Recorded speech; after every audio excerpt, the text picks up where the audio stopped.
Hello friends, मेरा नाम है संकित। तो फ्रेंड्स, आप सभी लोगों का फिर से वेलकम है इस वीडियो में। और आज का जो हमारा टॉपिक है इस वीडियो में वो हमारा है स्टेप डाउन सेक्शन।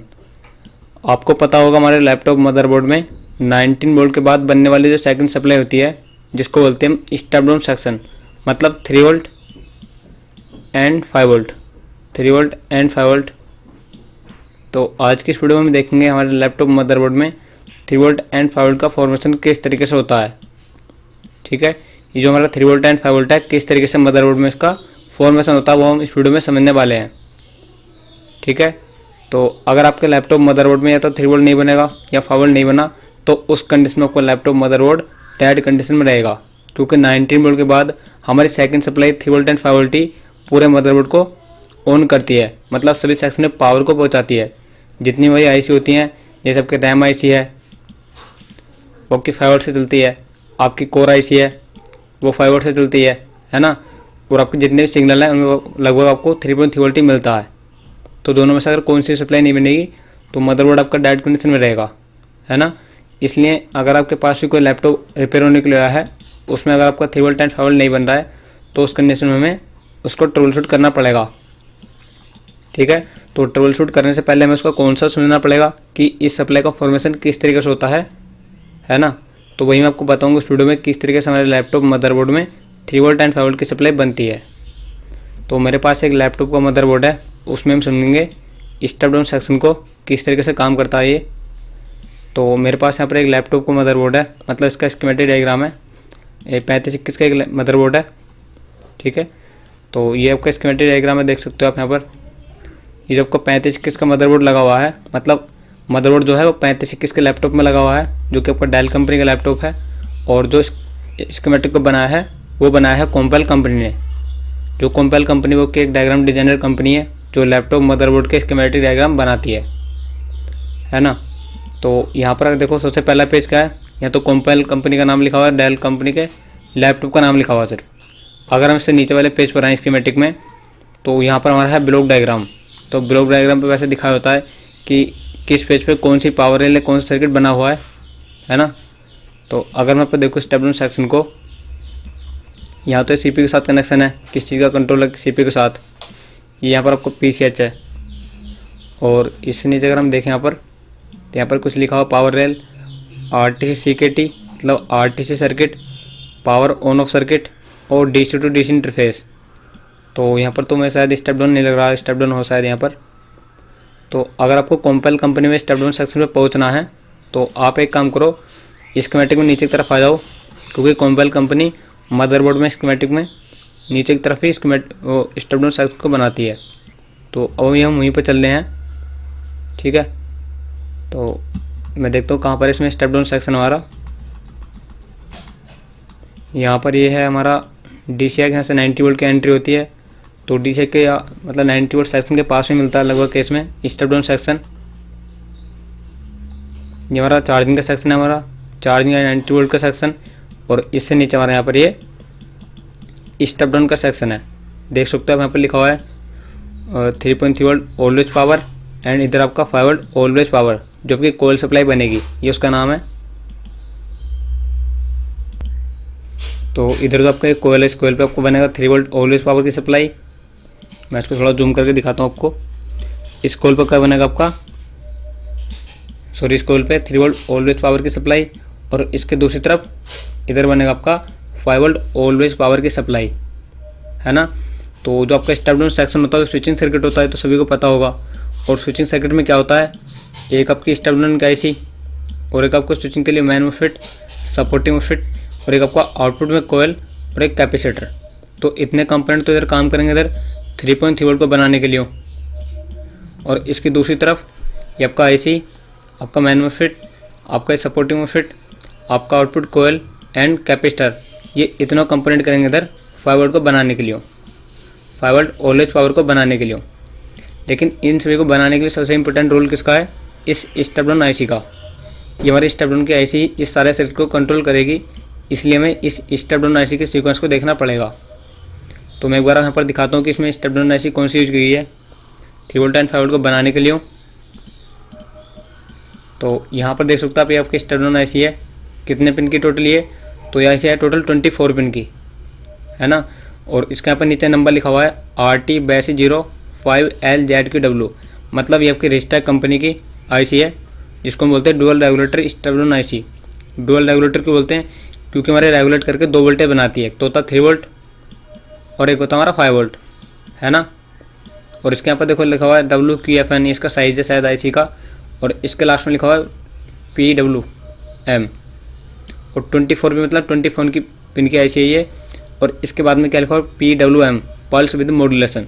तो स्विचिंग सर्किट को क्या बोलते हैं हम, पल्स विद मॉड्यूलेशन, मतलब यहाँ पर जो वोल्टेज बनेगा वो स्विचिंग के द्वारा बनेगा, इसलिए तो पर लिखा हुआ है PWM, पल्स विद मॉड्यूलेशन, है ना।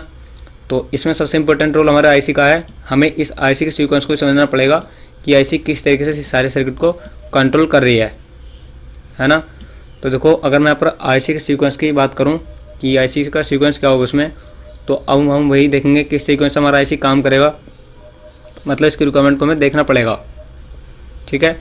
तो देखो कोई भी आईसी हो, सबसे पहले उसको काम करने के लिए या उसकी जो सबसे पहले रिक्वायरमेंट होती है सप्लाई बनाने के लिए, वो होती है उसकी वेकअप सप्लाई, मतलब उस आईसी को ऑन करने के लिए उसकी सप्लाई। तो इस रिस्टेक कंपनी की आईसी में अगर मैं आपको दिखाऊँ उसकी वेकअप सप्लाई कहाँ पर आएगी, तो अगर आप इस आईसी का पिन नंबर 16 मार्क करोगे, पिन नंबर 16 पर अगर आप फोकस करोगे तो यहाँ पर ये लिखा हुआ वीन, मतलब वोल्ट इन। तो वीन का कनेक्शन देखो यहाँ पर है इस तरीके से, यहाँ पर ये लिखा हुआ B++। तो B++ किसका नाम है, तो हमारे मदरबोर्ड में 90 वोल्ट का सीएलआर का नाम क्या होता है, B+ या कॉमन सोर्स, है ना। तो यहीं से हमारी 19 वोल्ट की सप्लाई आएगी सीएलआर से इस पिन नंबर 16 पर, है ना। तो इस आईसी के पिन नंबर 16 पर हमारी 90 वोल्ट की सप्लाई आएगी इसको वेकअप करने के लिए, क्योंकि हमारे जो 19 वोल्ट के बाद बनने वाली सेकंड सप्लाई है वो 3 वोल्ट एंड 5 वोल्ट है। तो मेरे पास 19 वोल्ट के अलावा कुछ दूसरी सप्लाई तो है नहीं जो मैं इसको वेकअप करने के लिए दे सकूँ, मेरे पास सिर्फ 90 वोल्ट ही है जो मैं इसको पिन नंबर 16 पर दे सकता हूँ। अगर आपका लैपटॉप बैटरी मोड पर है तो पिन नंबर 16 पर आपका अडाप्टर वोल्टेज या बैटरी वोल्टेज आएगा, है ना। तो हम जो लैपटॉप रिपेयर करते हैं वो हम अडाप्टर से करते हैं या DCX से 90 वोल्ट सेट करके करते हैं, तो उसमें यहाँ पर 90 वोल्ट चेक करना है पिन नंबर 16 पर। अब जैसे ही आईसी को पिन नंबर 16 पर सप्लाई मिलेगी और पिन नंबर 15 से ग्राउंड मिलेगा तो आपका आईसी वेकअप हो जाएगा। अब जैसे आपका स्टेप डाउन आईसी वेकअप होगा, वेकअप होने के बाद आपका आईसी अपने अंदर से 2 वोल्टेज आउटपुट करता है। कौन कौन से, तो एक तो होता है आपका LDO 3 वोल्टेज और एक होता है आपका LDO 5 वोल्टेज। अब जैसे स्टेप डाउन आईसी है इसमें मैं थोड़ा इसको जूम करता हूँ पहले। जैसे ही इस स्टेप डाउन आईसी को सप्लाई मिली थी तो इस आईसी ने अपने अंदर से 2 वोल्टेज आउटपुट किए। कौन कौन से,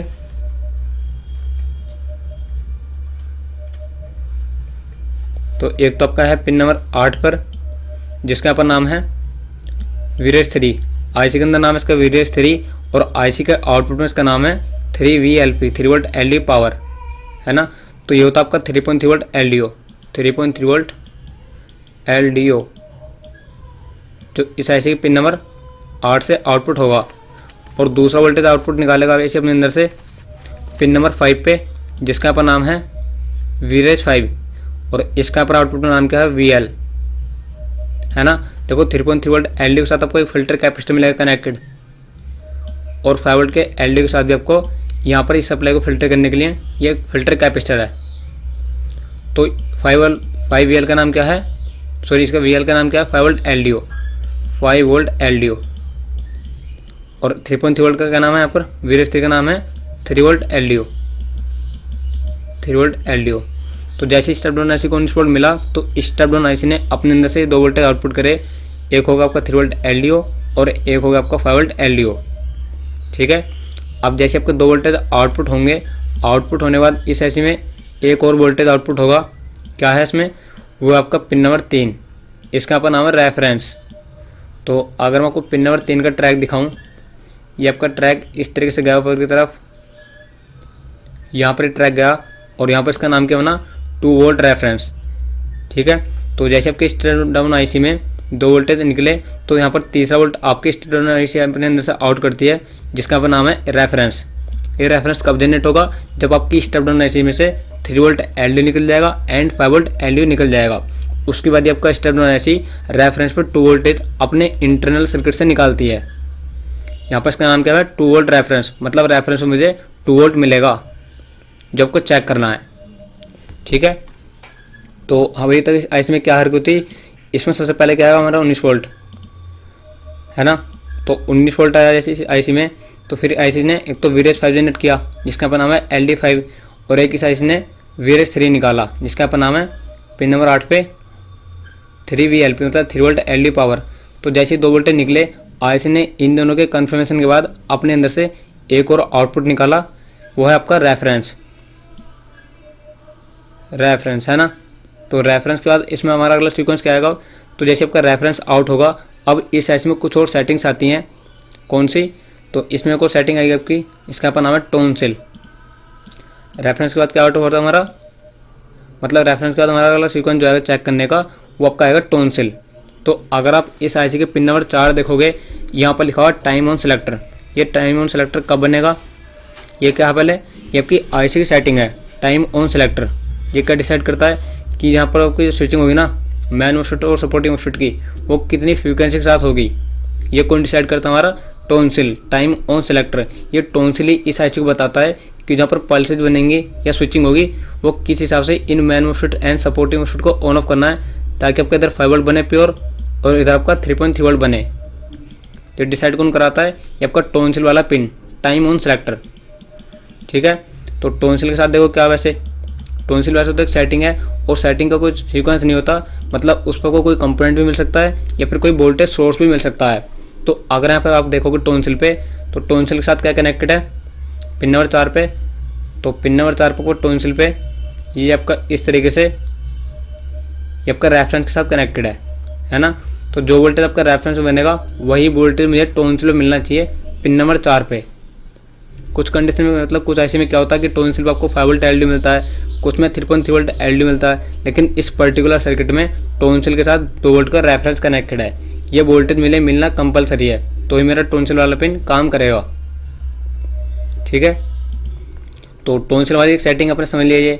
अब टोनसिल के बाद हमारा सीक्वेंस क्या था चेक करने का, तो वो आता हमारा स्किप सेलेक्ट। इस आईसी में एक और सेटिंग है हमारी, जो कोयल वोल्टेज से पहले बनेगी। यहाँ पर देख सकते हो आईसी के पिन नंबर 14 पर ये क्या लिखा हुआ है, स्किप सेलेक्ट। ठीक है, आपका स्किप सेलेक्ट है ये। तो स्किप सेलेक्ट के साथ आप देखो क्या कनेक्टेड है, यहाँ पर लिखा हुआ 2 वोल्ट रेफरेंस, इसके साथ आपका 2 वोल्ट का रेफरेंस कनेक्टेड है स्किप सेलेक्ट के साथ भी। ठीक है, तो ये आपका क्या डिसाइड करेगा, कि आपका डिसाइड करेगा जहाँ पर स्विचिंग हो रही है, स्विचिंग के लिए कब किस मॉस्फेट को ट्रिगर करना है, मतलब किस मॉस्फेट को ट्रिगर के लिए सिलेक्ट करना है, ये आपका स्किप सेलेक्ट है। मतलब टोनसिल एंड स्किप सेलेक्ट ये दोनों ही आपकी स्विचिंग के लिए इंपॉर्टेंट सेटिंग है, इसलिए इन पर जो भी अगर तो रजिस्टर कनेक्टेड है तो उसकी वैल्यू प्रॉपर होनी चाहिए। अगर कोई वोल्टेज सोर्स कनेक्टेड है, जैसे यहाँ पर 2 वोल्ट रेफरेंस कनेक्टेड है, तो आपको 2 वोल्ट रेफरेंस प्रॉपर होना चाहिए। ठीक है, तो हमारा अगला सीक्वेंस क्या है इसमें, स्किप सेल। तो अभी तक हमारे इस आईसी में क्या क्या काम हुए, सबसे पहले इसमें 19 वोल्ट आया। 19 वोल्ट आने के बाद आईसी ने अपने अंदर से 3 आउटपुट करे, एक तो आपका LD3 मतलब 3VLP, एक LD5, फिर आपका रेफरेंस, फिर आपका एक सेटिंग है टोनसिल, और टोनसिल के बाद हमारा क्या आता है स्किप सेल, है ना। अभी तक इस आईसी में इतनी हरकत कंप्लीट हुई, मतलब इतनी सेटिंग कंप्लीट हुई है।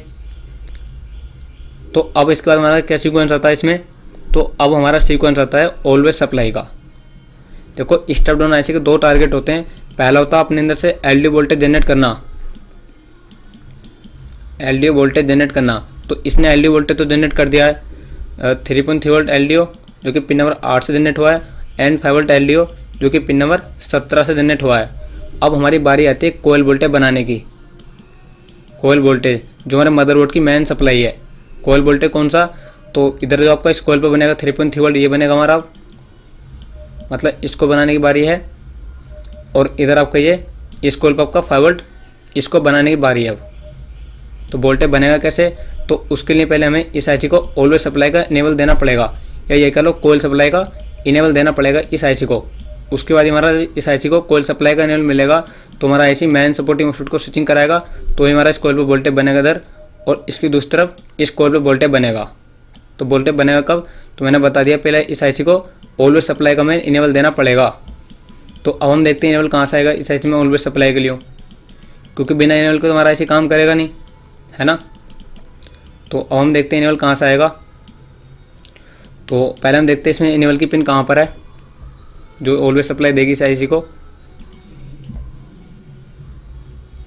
तो अगर मैं आपको दिखाऊँ इसमें एक इनेबल तो कहाँ पर लिखा हुआ है ये EN, तो देखने पर तो लग रहा है कि हमारा ये ऑलवेज सप्लाई मतलब कोयल वोल्टेज का इनेबल है, देखने पर लग रहा है, लेकिन एक्चुअल में होगा नहीं। तो मैं कैसा क्यों कर रहा हूँ ये कि ये नहीं होगा। तो अगर आप इसके साथ देखोगे, इस इनेबल के साथ देखोगे इस तरीके से, यहाँ पर देखो कुछ कंपोनेंट्स हैं इसके साथ कनेक्टेड।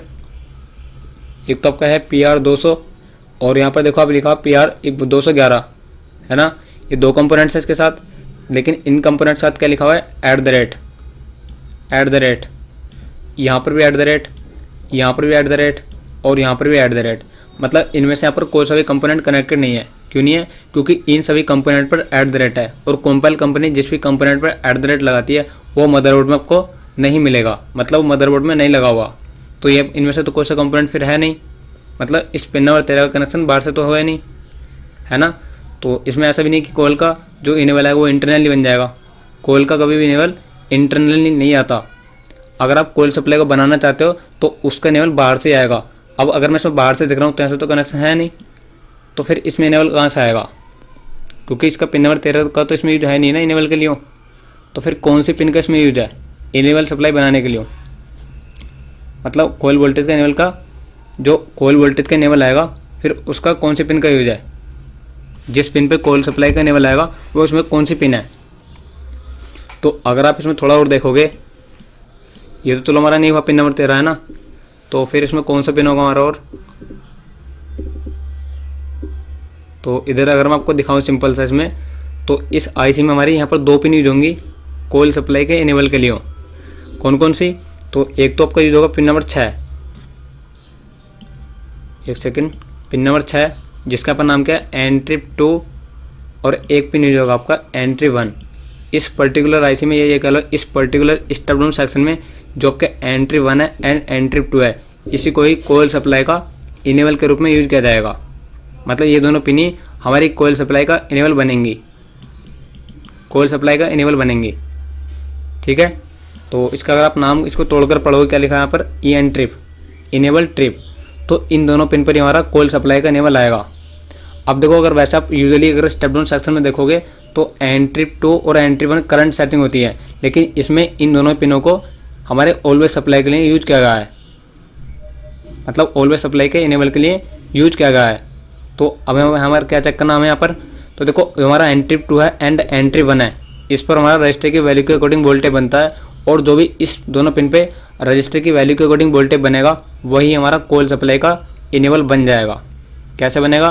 तो अगर आप कैलकुलेट करोगे रजिस्टर की वैल्यू के अकॉर्डिंग वोल्टेज यहाँ पर, तो यहाँ पर कितने किलो ओम का रजिस्टर आपका ये 133 किलो ओम का।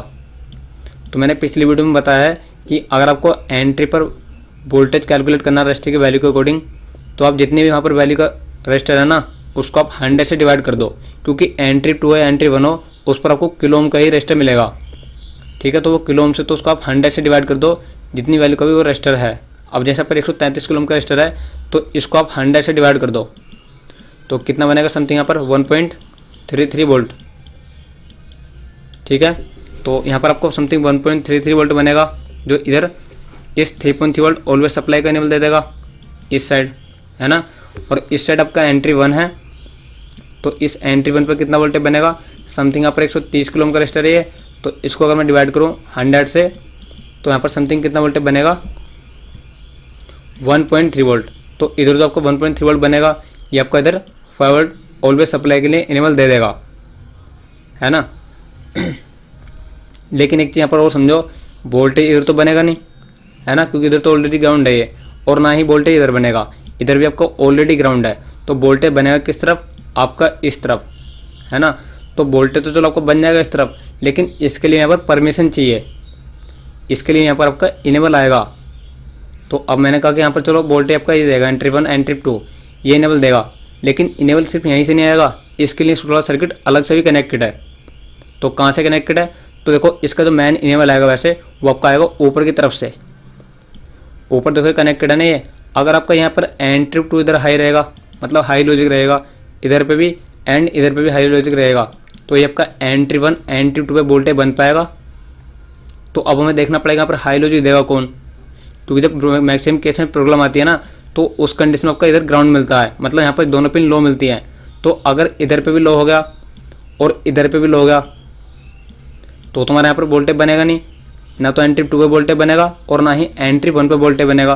तो उस कंडीशन में हमारा कोयल सप्लाई का इनेबल नहीं बनेगा, है ना। और कोयल सप्लाई का अगर इनेबल नहीं आया तो आपका ऐसे या तो 3 वोल्ट कोयल को बनाएगी और ना ही 5 वोल्ट कोयल सप्लाई को बनाएगी। इसलिए अब हमें देखना पड़ेगा कि ये एंट्री 2 और एंट्री 1 को कंट्रोल कौन कर रहा है, इसका इनेबल एक्चुअल में आ कहाँ से रहा है।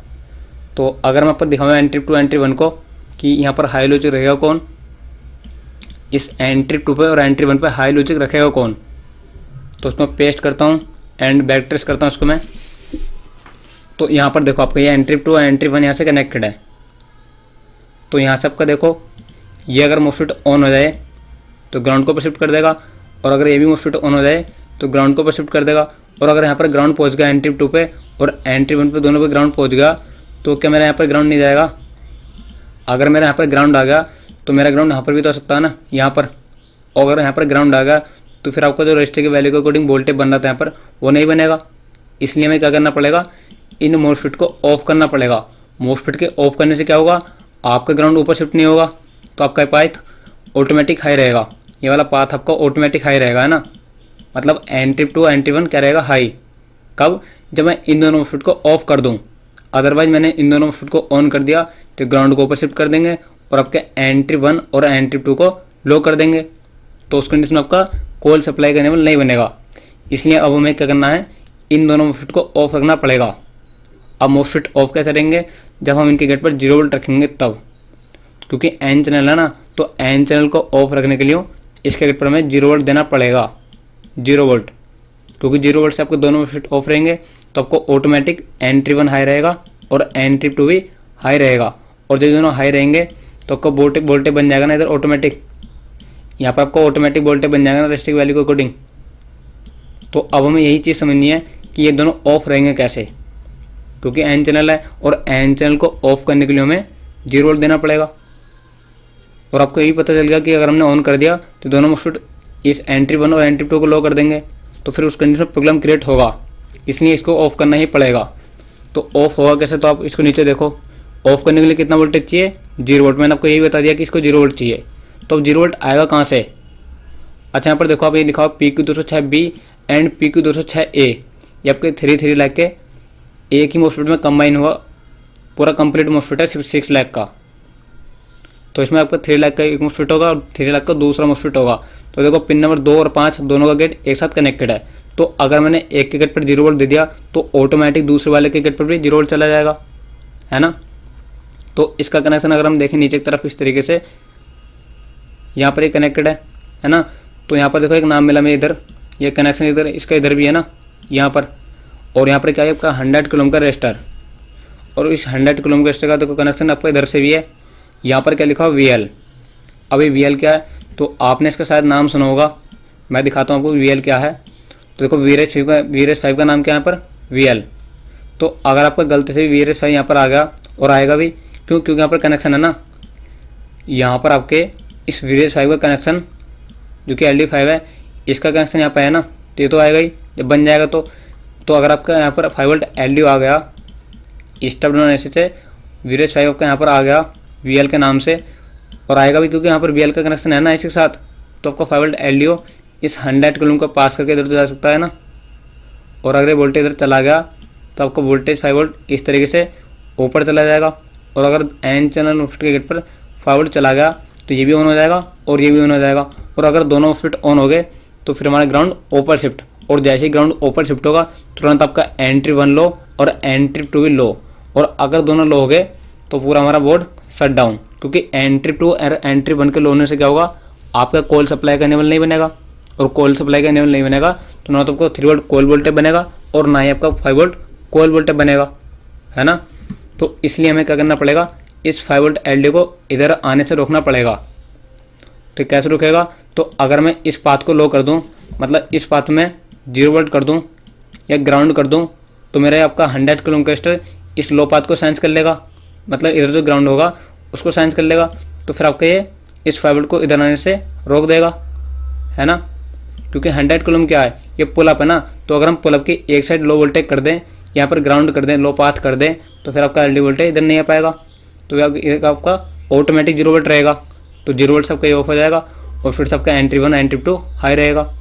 तो अब हम देखते हैं कि यहाँ पर ग्राउंड देगा कौन। तो ग्राउंड आपका ऊपर नीचे एक सर्किट देगा, यहाँ पर लिखा हुआ PQ2 मोसफेट, सॉरी मोसफेट नहीं आपका ट्रांजिस्टर है, ये आपका PQ2 ट्रांजिस्टर यहाँ पर ग्राउंड को देगा। अगर मैं PQ2 ट्रांजिस्टर को ऑन कर दूँ उसके गेट से, तो ये ट्रांजिस्टर आपका ऑन हो जाएगा। और जब ट्रांजिस्टर आपका ऑन होगा तो आपका ग्राउंड इस तरीके से ऊपर की तरफ शिफ्ट हो जाएगा, है ना। और जैसे कोई ग्राउंड ऊपर की तरफ शिफ्ट होगा तो पूरा पाथ लो हो जाएगा, मतलब इस पर 0 वोल्ट हो जाएगा। और 0 वोल्ट से आपका ये फिर 5 वोल्ट एलडी उधर नहीं आ पाएगा, है ना।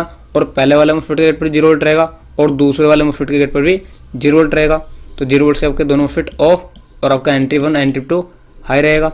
तो कुल मिलाकर पर कहने का मतलब क्या है, हमें इस पाथ पे लो वोल्टेज रखना ही पड़ेगा, तो ही हमारा सर्किट एक्चुअल में काम करेगा। ठीक है, तो रखेगा कौन, जब मैं इस एनपीएन ट्रांजिस्टर को ऑन करूंगा, क्योंकि इस सारा सर्किट एनपीएन ट्रांजिस्टर के ऊपर ही तो है ना। तो एनपीएन ट्रांजिस्टर को ऑन कौन करेगा, तो उसके लिए हमें देखना पड़ेगा इसके गेट का कनेक्शन। तो इसका गेट का अगर आप कनेक्शन देखोगे इस तरीके से, एक तो इसका कनेक्शन यहाँ से देखो आप इस तरफ से, यहाँ पर ये लिखा हुआ है VC आउट PH। अब देखो यहाँ पर PR 215 एक रजिस्टर है, इस पर लिखा हुआ है @ मतलब नहीं लगा हुआ। तो इस रजिस्टर बेशक रजिस्टर यहाँ पर नहीं लगा हुआ, लेकिन इसकी जगह इंटरनल ट्रैक है, देखो आप, है ना, ये इंटरनल ट्रैक है ना। तो आपका किसके साथ कनेक्टेड है, VC आउट PH, ये कनेक्टेड आपके CPU के थर्मल प्रोटेक्शन सर्किट के साथ। क्योंकि मैक्सिमम केस में अगर आप देखोगे ना 3-5 के लेवल के साथ आपको CPU का थर्मल प्रोटेक्शन सर्किट कनेक्टेड मिलता है, वहीं यहाँ पर आपका CPU का थर्मल प्रोटेक्शन सर्किट कनेक्टेड होगा, जो कि पेज नंबर 40 पे समथिंग आएगा पास में। तो इधर से मेरा इनेबल तो नहीं आएगा क्योंकि यहाँ से जा रहा है ना। तो ये आपको ऑन नहीं कर सकते इसको, तो फिर ऑन कौन करेगा, तो इसके ऊपर एक नाम है इस तरीके से, इसके बीच में देखो 2.2 किलो का रजिस्टर लगा हुआ है और इस रजिस्टर का कनेक्शन आपका इस तरफ से। यहाँ पर क्या है, ये आपका है EC ऑन। तो शायद अपने EC ऑन का नाम सुना होगा, क्या होता है 3-5 के इनेबल, EC ऑन या S5 ऑन या S5 इनेबल, ये 3-5 के इनेबल का नाम होता है। और 3-5 के ऑलवेज सप्लाई के इनेबल का नाम होता है EC ऑन।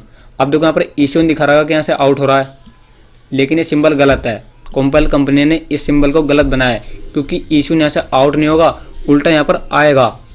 कहाँ से आएगा, वो आपका आता है IO चिप से, क्योंकि मैक्सिमम केस में 3-5 के इनेबल IO चिप से आता है, ना कि IO चिप को जाता है। तो दिखा रखा है कि यहाँ से EC ऑन आउट हो रहा है और ये जा कहाँ रहा है, पेज नंबर 40 पे। तो पेज नंबर 40 पे जाएगा नहीं, ये पेज नंबर 40 से आएगा। ये कंपनी ने एरर मार्क गलत बनाया हुआ है। अगर मैं आपको दिखाऊँ इसको बैक ट्रेस करके EC ऑन को, कि बर्थ कहाँ से इसका EC ऑन का, तो उसको मैं कॉपी किया यहाँ से और पेस्ट किया यहाँ से मैंने इसको, और बैक ट्रेस, तो यहाँ पर आया। देखो ये क्या हमारा, ये है आपका KB9012, ये आपका IO चिप है। तो आपका IO चिप के पास में आया, इसको और बैक ट्रेस करता हूँ मैं। तो यहाँ पर आप देखो एरर मार्क कहाँ पर आउट हो रहा है, ये सिग्नल आपका यहाँ से आउट हो रहा है। अगर आप देखोगे तो इसे IO की पिन नंबर 112 से आउट हो रहा है EC ऑन R, और R फोन होने पर रजिस्टर नहीं लगा हुआ @ है, लेकिन इसकी जगह यहाँ पर इंटरनल ट्रैक है, मतलब कनेक्शन है यहाँ पर। जब का EC ऑन IO से आउट होगा, अब देखो EC ऑन यहाँ से भी आउट हो रहा है और स्टेप डाउन सर्किट से भी दिखा रहा है, तो एक ही सिग्नल एक साथ दो जगह से तो आउट होगा नहीं, है ना। तो इसलिए हमारा ये IO चिप से EC ऑन आउट होगा और स्टेप डाउन सर्किट को जाएगा एज ए इनेबल। तो IO चिप के पिन नंबर 112 से EC ऑन आपका आउट होगा और ये जाएगा यहाँ से निकलेगा नहीं, यहाँ पर उल्टा आएगा इस तरीके से, ये आपका इस तरीके से आएगा। और इस पर वोल्टेज कितना होगा EC ऑन पे, तो इस पर होता है समथिंग 3.3 वोल्ट। ठीक है, तो आपका 3.3 वोल्ट इस 2.2 किलो के को पास करेगा और ये वोल्टेज आपका इस तरीके से आएगा। तो एक तो ये वोल्टेज चलाएगा यहाँ पर थर्मल के ऊपर, क्योंकि थर्मल को हाई रखना पड़ता है, हाई का मतलब उसके ऊपर वोल्टेज रखना पड़ेगा। तो यही आपका EC ऑन का वोल्टेज इस तरीके से थर्मल के ऊपर चला जाएगा, और साथ साथ आपका यही वोल्टेज इस तरीके से आएगा और आपका इस ट्रांजिस्टर के गेट पर चला जाएगा। अब चूँकि आपका ये ट्रांजिस्टर कौन सा है, NPN, तो NPN को ऑन होने के लिए कितना वोल्टेज चाहिए, 0.7 से अधिक, है ना। तो 0.7 से अधिक का मतलब क्या है, इसको तो प्रॉपर 3.3 वोल्ट मिलेगा ना ऑन होने के लिए, तो ये तो प्रॉपर ऑन हो जाएगा NPN ट्रांजिस्टर। तो जैसे इसके गेट पर 3.3 वोल्ट मिला आपका ट्रांजिस्टर क्या हो जाएगा, ऑन। और जैसे ऑन होगा तो ग्राउंड को ऊपर शिफ्ट कर देगा, मतलब ऑन होते सारी आपका पिन नंबर 3 को पिन नंबर 1 के साथ कनेक्टेड कर देगा, है ना। और जैसे आपका पिन नंबर 3 पिन नंबर 1 के साथ कनेक्टेड होगा तो आपका इस पाथ पे क्या हो जाएगा, ग्राउंड। इस पूरे पाथ पे क्या हो जाएगा, आपका ग्राउंड। इस तरफ से इस तरफ का पूरा ग्राउंड शिफ्ट हो जाएगा। और जब ग्राउंड शिफ्ट होगा तो फिर आपका 5 वोल्ट एलडीओ इधर नहीं आ पाएगा, आपका 5 वोल्ट एलडीओ इधर नहीं आ पाएगा, है ना। तो इस पाथ पे क्या रहेगा, 0 वोल्ट, 0 वोल्ट। तो 0 वोल्ट से आपका ये भी मोस्फेट ऑफ रहेगा एन चैनल का, और आपका ये भी मोस्फेट ऑफ रहेगा। और जबकि दोनों मोस्फेट ऑफ रहेंगे तो फिर आपका क्या होगा, entry 1 and entry 2 automatic high रहेंगे। और एंट्री 1 और एंट्री 2 के ऑटोमेटिक हाई होने से क्या होगा, यहाँ पर आपका रजिस्टर की वैल्यू के अकॉर्डिंग वोल्टेज बन जाएगा, और यहाँ पर भी आपका रजिस्टर की वैल्यू के अकॉर्डिंग वोल्टेज बन जाएगा। मतलब पिन नंबर 6 पे 1.3 वोल्ट बन जाएगा और पिन नंबर 1 पे भी 1.3 वोल्ट बन जाएगा। और जैसे वोल्टेज बनेगा इस आईसी को pin number 6 and pin number 1 पर रिसीव होगा तो तुरंत आईसी समझ जाएगा कि मुझे ऑलवेज सप्लाई के लिए इनेबल मिल चुका है, अब मुझे कॉल वोल्टेज बनाना है ना। तो जैसे ही इस आईसी को पिन नंबर 6 पर 1.33 वोल्टेज मिलेगा और पिन नंबर 1 पर 1.3 वोल्ट मिलेगा, है ना। तो आपका आईसी क्या करेगा, इसको इनेबल तो मिल चुका है ना वो ऑलवेज सप्लाई बनाने के लिए हो या कॉल सप्लाई बनाने के लिए हो, तो आपका आईसी इनेबल मिलते सारी यहाँ पर जो man MOSFET and supportive MOSFET है इधर, और इधर जो मैन मोस्फेट है एंड सपोर्टिव मोस्फेट है, इनको ट्रिगर करेगा। मतलब इनका गेट का कनेक्शन कहाँ पर है, इनके गेट का कनेक्शन किसके साथ है, देखो आप इस आईसी के साथ, इधर भी और इधर भी। In man MOSFET and supportive MOSFET का गेट का कनेक्शन इस आईसी के साथ है, ये देखो इस तरीके से, है ना। तो इनेबल मिलते सारी आपका IC in man MOSFET and supportive MOSFET के गेट को ट्रिगर करेगा, जिससे यहाँ पर क्या होगा, स्विचिंग स्टार्ट होगी। ट्रिगर करने का मतलब ये नहीं कि वोल्टेज मिलेगा इनके गेट पर, ये आपकी इस तरीके की पल्सिस टाइप मिलेंगी, पल्सिस मैन मोस्फेट के गेट पर भी एंड सपोर्टिव मोस्फेट के गेट पर भी इस तरीके की पल्सिस मिलेंगी। इस पल्सिस से क्या होगा, आपका मोस्फेट स्विचिंग करेंगे, मोस्फेट आपको स्विचिंग करेंगे, है ना। और इस स्विचिंग से आपका दोनों कॉल पे वोल्टेज बनेगा।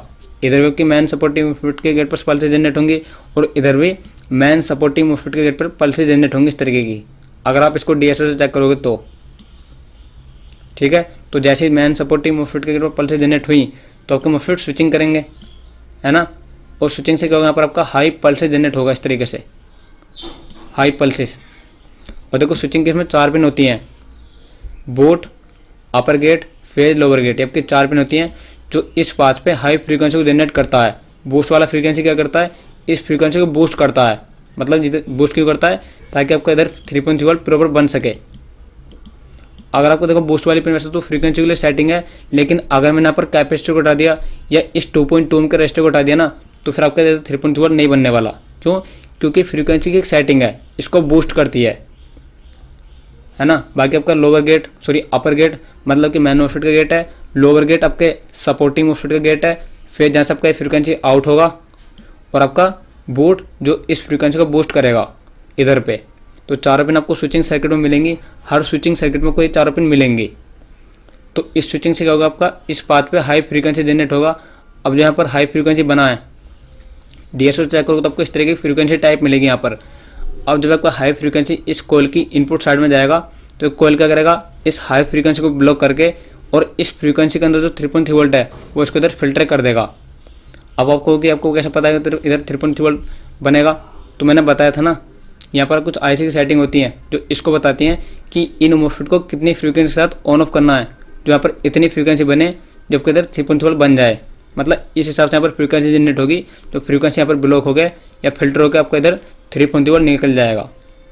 ये तो आपका आईसी डिसाइड करेगा ना, आईसी और उसकी सेटिंग कि यहाँ पर किस हिसाब से मुझे फ्रीक्वेंसी को जनरेट कराना है, जो इधर में प्योर एक्यूरेट 3.3 वोल्ट मिले। और यही काम इसकी दूसरी तरफ होगा। इधर भी आपके 4 पिन स्विचिंग की हैं, boat, upper gate, lower gate and phase. तो ये आपकी 4 पिन यहाँ पर हाई फ्रीक्वेंसी को जनरेट कराएंगे इस पाथ पे, फेज वाली पिन पे, इस तरीके से MOSFET man MOSFET and supportive MOSFET की स्विचिंग से, है ना। और देखो स्विचिंग के लिए यहाँ पर देखो मैन मोस्फेट पे आपको क्या लिखा हुआ है, B+, है ना। तो स्विचिंग के मैन मोस्फेट पे आपका 90 वोल्ट आता है स्विचिंग कराने के लिए। इधर भी 90 वोल्ट मिलेगा मैन मोस्फेट पे, और इसकी दूसरी तरफ भी हमें मैन मोस्फेट पे 90 वोल्ट मिलेगा। ये हर स्विचिंग सर्किट में आपको 90 वोल्ट रिक्वायर रहता है मैन मोस्फेट के ऊपर स्विचिंग कराने के लिए। ठीक है। तो जैसे यहाँ पर आपके हाई पल्सेस बनेंगे तो यहाँ पर इसी हिसाब से फ्रीक्वेंसी जनरेट होगी जो आपके इधर 5 वोल्ट बन सके। अब यहाँ पर होगा क्या, आपका हाई फ्रीक्वेंसी इस कोयल के इनपुट साइड में जाएगा तो ये कोयल क्या करेगा, इस हाई फ्रीक्वेंसी को ब्लॉक करके इधर आपको प्योर 5 वोल्ट बना देगा। मतलब इस कोयल पर आपको मिलेगा 5 वोल्ट और इसकी दूसरी तरफ इस कोयल पर मिलेगा आपको 3.3 वोल्ट, है ना।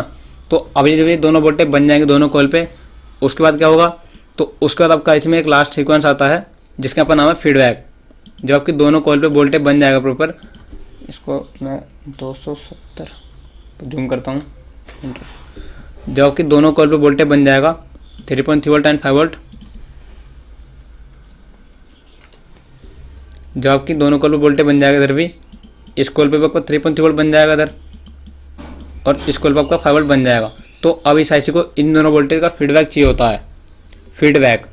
तो फीडबैक क्या होता है तो मैं आपको दिखाता हूँ। यहाँ पर देखो, जब आपका ये 3.3 वोल्ट बन चुका है तो आपका 3.3 वोल्ट इस तरीके से जाएगा कोयल की आउटपुट साइड से, इस तरीके से, और यहाँ पर जाएगा इस रजिस्टर के पास में, ऊपर भी इस कैपेसिटर के पास में जाएगा फिल्टर के लिए, लेकिन यहाँ पे लगाव नहीं है तो ये डायरेक्ट आपका कोयल के आउटपुट से इस रजिस्टर के पास में जाएगा।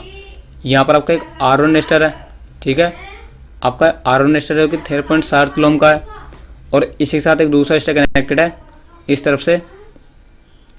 ये रजिस्टर आपको ग्राउंड के साथ कनेक्टेड है 20 किलो ओम का, ये आपका है R2, क्योंकि R2 में से ग्राउंड के साथ कनेक्टेड रहता है तो इस R1 और R2 को मिला के बन जाता है वोल्टेज डिवाइडर, ठीक है। तो जो भी यहाँ पर 3 वोल्ट के डिवाइडर से जो भी लो वोल्टेज बनेगा इस पॉइंट पे, वो लो वोल्टेज चला जाएगा आपका पिन नंबर 5 पे, इसका अपन नाम का फीडबैक 2। मतलब इधर से इसको मिल जाएगा आईसी को 3.3 वोल्ट का फीडबैक डिवाइडर बना के, है ना।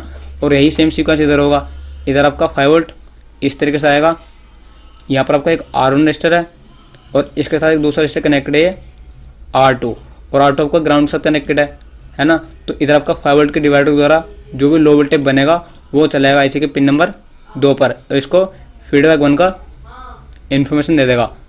मतलब इधर आपका 3.3 वोल्ट बन रहा है नहीं बन रहा, उसका फीडबैक दे देगा इस आईसी को डिवाइडर के द्वारा, और इधर आपका 5 वोल्ट बन रहा है नहीं बन रहा, उसका फीडबैक दे देगा इस डिवाइडर के द्वारा, ठीक है। ये फीडबैक मिलना कंपलसरी इस आईसी को, क्यों, क्योंकि आईसी खुद के लिए सेटिस्फाइड होना चाहता है ना, वो पता करना चाहता है कि जो आउटपुट में एक्चुअल वोल्टेज बना है क्या एक्यूरेट बना है नहीं बना, या वोल्टेज कम तो नहीं है या वोल्टेज ज़्यादा तो नहीं है। तो उसकी इन्फॉर्मेशन कैसे मिलेगी, इस फीडबैक वाली पिन से, जो कि आपके कोयल की आउटपुट साइड से आएगा। तो आपको अगर स्टेप डाउन सेक्शन अगर आप चेक कर रहे हो तो इन फीडबैक वाले कंपोनेंट को आपको चेक कर लेना है, इनकी वैल्यू प्रॉपर होनी चाहिए, ठीक है। क्योंकि बहुत बार मैंने देखा है और रिपेयर भी किया इस चीज़ को, फीडबैक के कंपोनेंट में दिक्कत आती है, इनकी वैल्यू बढ़ जाती है, जिसकी वजह से आईसी को प्रॉपर फीडबैक नहीं मिलता और आपका आउटपुट का वोल्टेज स्टेबल नहीं रहता। ये तो वोल्टेज कम बनेगा या फिर वोल्टेज ज़्यादा बनेगा, ठीक है। तो इतना सीक्वेंस है। साथ ही साथ यहाँ पर तो चला गया डिवाइडर द्वारा डायरेक्ट फीडबैक, यहाँ पर आपका आउटपुट कोयल से एक तो चलाएगा डिवाइडर द्वारा ये डायरेक्ट फीडबैक, है ना, डिवाइडर के द्वारा पिन नंबर 5 पे।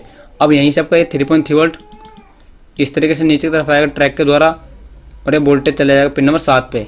मतलब इसको बोलेंगे डायरेक्ट फीडबैक, और जो डिवाइडर के द्वारा बना है उसको बोलेंगे हम इनडायरेक्ट फीडबैक, क्योंकि डिवाइडर के द्वारा बना है।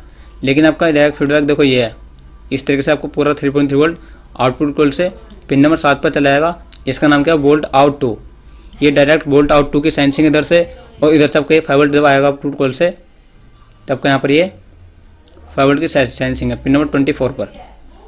ये आप देख सकते हो शायद, इधर से आउटपुट कोयल से आएगा नहीं वोल्टेज इस तरीके से।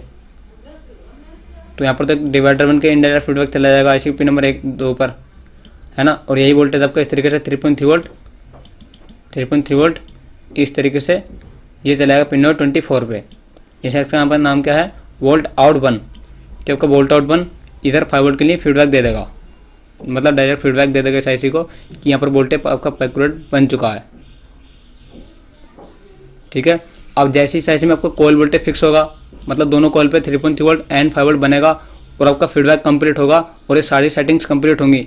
अब आईसी अपने अंदर से एक लास्ट आउटपुट निकालेगा जो आपका पावर गुड। ये आईसी का एक तरीके से खुद फीडबैक होता है पावर गुड। ये आईसी बताता है कि मेरे अंदर जो पावर दी गई थी बनाने के लिए 3 वोल्ट एंड 5 वोल्ट वो बन चुकी है, मतलब मुझे जो काम दिया था करने के लिए वो 3.3 वोल्ट एंड 5 वोल्ट का वो पावर बन चुकी है। अब ये पावर कोड आपका किसी दूसरे सर्किट के पास में जाएगा, उसको बता देगा कि हाँ 3.3 वोल्ट एंड 5 वोल्ट की पावर बन चुकी है, अब अगला सर्किट एक्टिवेट होने का काम करेगा। ठीक है, तो आईसी के अंदर से लास्ट आउटपुट निकलता है, कोई भी आईसी हो, वो होता है उसका पावर गुड, जब आपकी सारी पावर के बन जाएंगी। ठीक है, तो अब जैसे आपको दोनों कॉइल पर आपका 5 वोल्ट एंड 3.3 वोल्ट बनेगा, अब जहाँ पर भी इस वोल्टेज की रिक्वायरमेंट है मदरबोर्ड में, वहाँ पर ये वोल्टेज चला जाएगा। जैसे आपका रैम सेक्शन है, पीसीएच है, बायोस है, मतलब बायोस को तो एलडी जाता है, और क्या बोलते हैं कोर आईसी है, आई चिप है, मतलब पूरे मदरबोर्ड में जैसे यूएसबी है, जितने भी सेक्शन है वहाँ पर ये वोल्टेज चला जाएगा। तो आई होप जो भी आपने समझा वो आपको ज़रूर समझा होगा जो मैंने आपको समझाया है। तो जितनी भी सेटिंग्स है आपकी सारी एक्यूरेट होनी चाहिए, इनको आपको ध्यान से चेक करना है स्टेप डाउन को चेक करते समय या उसको रिपेयर करते समय। बाकी फ्रेंड्स अगर आपको कोई भी डाउट हो तो मैं आप कमेंट कर सकते हैं। ठीक है, मैं मिलता हूँ आपको किसी नई वीडियो में नए टॉपिक के साथ, तब तक के लिए बाय बाय।